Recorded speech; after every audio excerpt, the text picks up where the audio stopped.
Hello students, welcome back to our channel Tesla NCERT physics classes में। आज हम class 11 के चैप्टर नंबर 11 से न्यूमेरिकल नंबर 11.1 को सॉल्व करने वाले हैं। तो जैसा कि सामने क्वेश्चन में दिया गया है, कोई गीजर 3.0 लीटर प्रति मिनट की दर से बहते हुए जल को 27 डिग्री सेंटीग्रेड से 77 डिग्री सेंटीग्रेड तक गर्म करता है। यदि गीजर का परिचालन गैस बर्नर द्वारा किया जाए, और जो गैस है वो गैस बर्नर की सहायता से चल रहा है, तो ईंधन के व्यय की दर क्या होगी। तो इसमें लगने वाला जो ईंधन है उसके खर्च होने की दर क्या होगी, किस हिसाब से वो खर्च हो रहा है वो हमें निकालना है।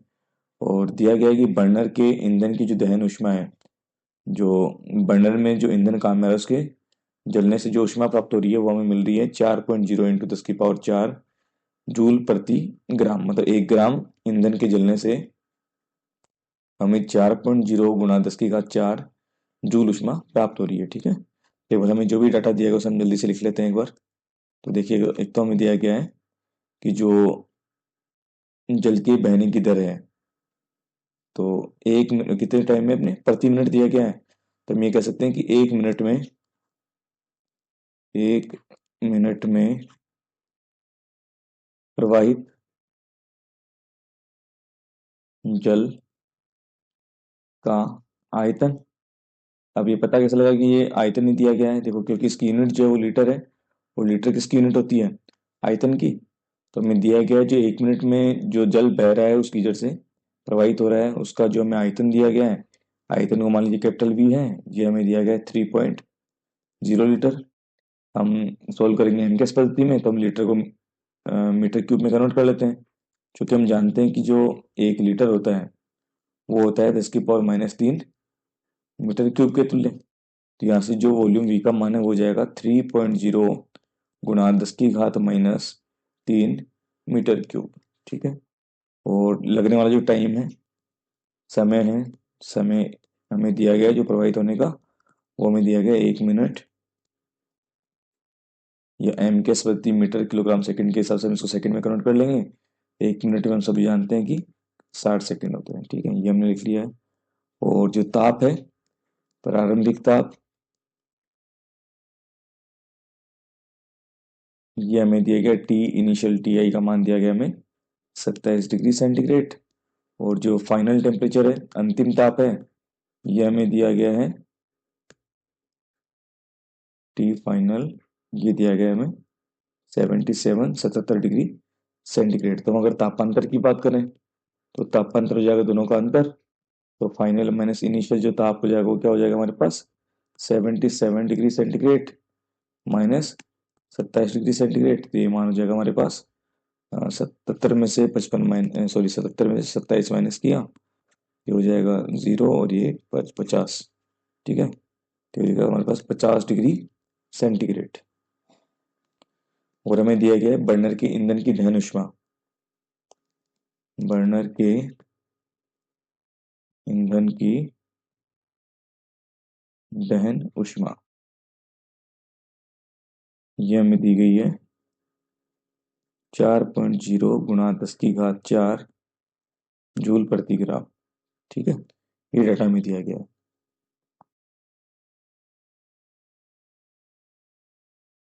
क्योंकि हम जानते हैं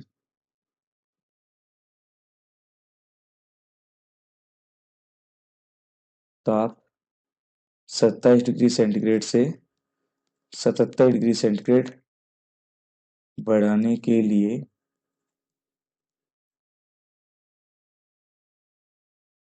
आवश्यक जो ऊष्मा है, क्यों उसका मान क्या हो जाएगा, एम एस डेल्टा टी, जहां पर एम क्या है हमारे पास द्रव्यमान, जो जल का द्रव्यमान होगा वो, जिसका हम ताप बढ़ा रहे हैं। एस क्या हो जाएगा, उस जो पदार्थ जल है उसकी विशिष्ट ऊष्माधारिता, और जिसका मान हमें पता है होता है 4.2 जूल प्रति ग्राम प्रति डिग्री सेंटीग्रेड। और डेल्टा टी हमारे पास तापांतर का मान ऑलरेडी हमने निकाल रखा है। ये देखिए तापांतर जो है डेल्टा टी, इसका मान हमने ऑलरेडी सोल्व किया हुआ है। तो अगर हमें जो मान पता है उन्हें लिख देते हैं। तो Q इक्वल टू एम का मान देखो, एम जो द्रव्यमान है, हमें द्रव्यमान नहीं दिया गया है लेकिन हमें आयतन दिया गया है प्रश्न में। हमें स्टार्टिंग में देखिए, हमें यहाँ आयतन दिया गया है, जो आयतन का मान है वो हमें यहाँ दिया गया है 3.0 इंटू 10⁻³ ठीक है। और चूंकि हम जानते हैं जो आयतन और घनत्व का जो गुणा होता है वो द्रव्यमान के तुल्य होगा। ठीक है, इसको मैं कंप्लीट लिख देता हूँ ताकि आपको समझने में दिक्कत नहीं आए। तो ये जो द्रव्यमान होगा उसको हम आयतन गुणा घनत्व की क्रम में हम दिखा सकते हैं। और आयतन हमें दिया गया है 3.0 गुणा 10⁻³ जो हमने ऑलरेडी ऊपर सॉल्व किया हुआ है। और जो जल का घनत्व होता है वो होता है 1000 किलोग्राम प्रति मीटर क्यूब। तो यहाँ से हम इसको सॉल्व करें तो देखिए मान क्या हो जाएगा, मीटर क्यूब से मीटर क्यूब बढ़ जाएगा। और ये 1000 जो है इसको हम लिख देंगे 10⁻3। तो 10 प्लस का जो 3 है ये -3 से कैंसिल आउट हो जाएगा। तो जल का जो द्रव्यमान है हमारे पास वो कितना हो जाएगा 3.0 और मात्रक हो जाएगा किलोग्राम। तो इसको हम यहाँ एम की जगह लिख देते हैं 3.0 किलोग्राम में एम का मान हो गया है। एस का मान 4.2 जूल प्रति ग्राम प्रति डिग्री सेंटीग्रेड होता है। और डेल्टा टी का मान हमने ऑलरेडी कैलकुलेट किया हुआ है, कितना था ऊपर भी 50 डिग्री सेंटीग्रेड था। यहाँ से डिग्री सेंटीग्रेड कैंसिल आउट हो जाएगा। और हम यहाँ से देखो, यहाँ किलोग्राम है और यहाँ ग्राम दिया है, तो हम किलोग्राम को ग्राम में कन्वर्ट कर लेते हैं। 1 किलोग्राम में कितना होता है 1000 ग्राम। तो उसको हम लिख देते हैं। तो देखो जो आवश्यक ऊष्मा है तो जल का ताप बढ़ाने के लिए वो कितनी हो जाएगी हम कैलकुलेट कर लेंगे। तो 3.0 किलोग्राम की जगह हो गया अपना 1000 ग्राम इंटू में 4.2 जूल प्रति ग्राम इंटू में 50। यहाँ से ये ग्राम से ग्राम भी कैंसिल आउट हो जाएगा। बाकी पार्ट को हम जल्दी से कैलकुलेटर की हेल्प से सॉल्व कर लेते हैं।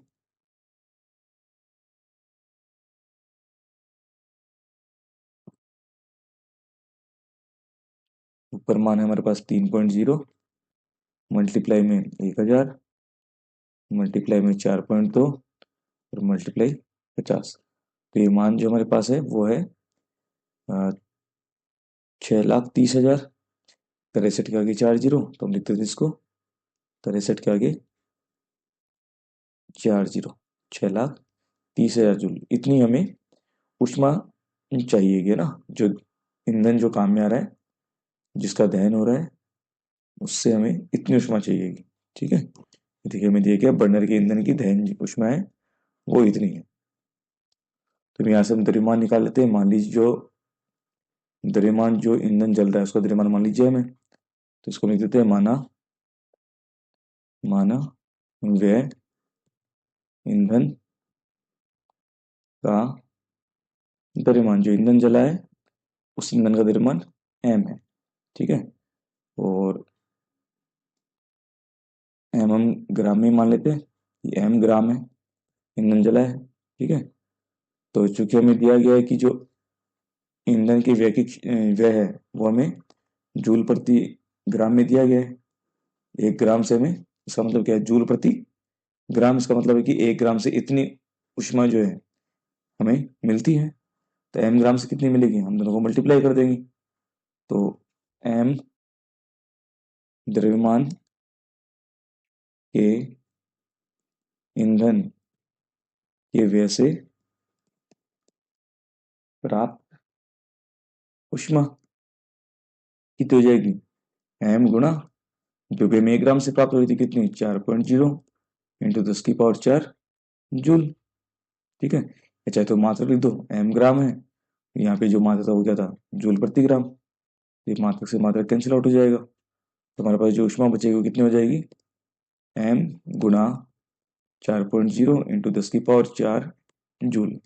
और जो ऊष्मा हमें मिल रही है वो ऊष्मा किसके तुल्य होनी चाहिए, जितना ऊष्मा हमें चाहिए थी, Q इक्वल टू 6,30,000 जूल के तुल्य। तो हम दोनों को इक्वेट कर देते हैं, दोनों की तुलना कर देते हैं। तो यहाँ से जो ऊष्मा है ये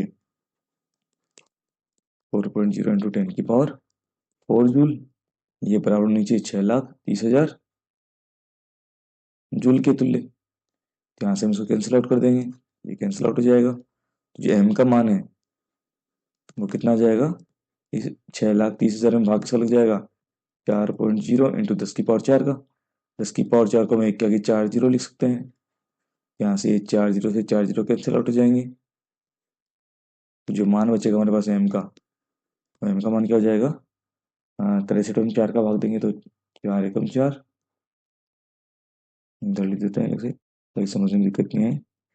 तो 4 से भाग दिया 4 एकम 4, 2 बच गए, 23, 4 पंजे 20, माइनस बच गया 30। 30 में भाग जाएगा तो अपने पास जो 3 है, तो 3 में भाग जाने में पॉइंट आगे 1 जीरो उतार लिया 30। तो 30 में भाग दिया 4 7 28, बच गया 2, 1 जीरो उतरा पॉइंट के जैसे, 4 पंजे 20, तो 16 क्या आ गया 15.75। ठीक है, इतने ग्राम, एक मात्रा के नियम का क्या माना था, ग्राम। तो इतने ग्राम जो अपने पास है, हमें जो ईंधन है वो चाहिएगा। ईंधन के व्यय की दर, दर क्या हो जाएगी हमारे पास, जो भी द्रव्यमान था हमारे पास, जो व्यय बटे में लगने वाला समय, और समय में कितना दिया था 1 मिनट, तो मान रख देंगे 15.75 ग्राम, और समय में दिया था प्रश्न में 1 मिनट। देख सकते हैं ऊपर जो हमें दिया गया है समय, कितना दिया गया है हमें, वो हमें 60 सेकंड या 1 मिनट। तो मिनट में अगर निकालना है तो मिनट देंगे, सेकंड में निकालना सेकंड। तो अगर मिनट में दर की बात करें तो हो जाएगी 15.75 ग्राम प्रति मिनट। अगर सेकंड की बात करें तो 1 मिनट जो हम क्या लिख देंगे, 60 सेकंड। इसको हम कैलकुलेटर की हेल्प से सोल्व कर लेते हैं। तो ये 15.75 में भाग ले जाएगा 60 का, 0.2625 ग्राम प्रति सेकंड। तो यही हमसे प्रश्न में पूछा गया था कि जो ईंधन है ये व्यय की दर, तो ईंधन की व्यय की दर क्या जाएगी, 15.75 ग्राम प्रति मिनट या 0.2625 ग्राम प्रति सेकंड। ये हमारा फाइनल आंसर होगा। तो आशा करता हूँ आपको न्यूमेरिकल समझ में आया होगा। फिर भी किसी को कोई डाउट हो तो कमेंट सेक्शन में कमेंट कर सकता है। अगर वीडियो आपको अच्छा लगा हो तो please like and subscribe my channel. Thank you.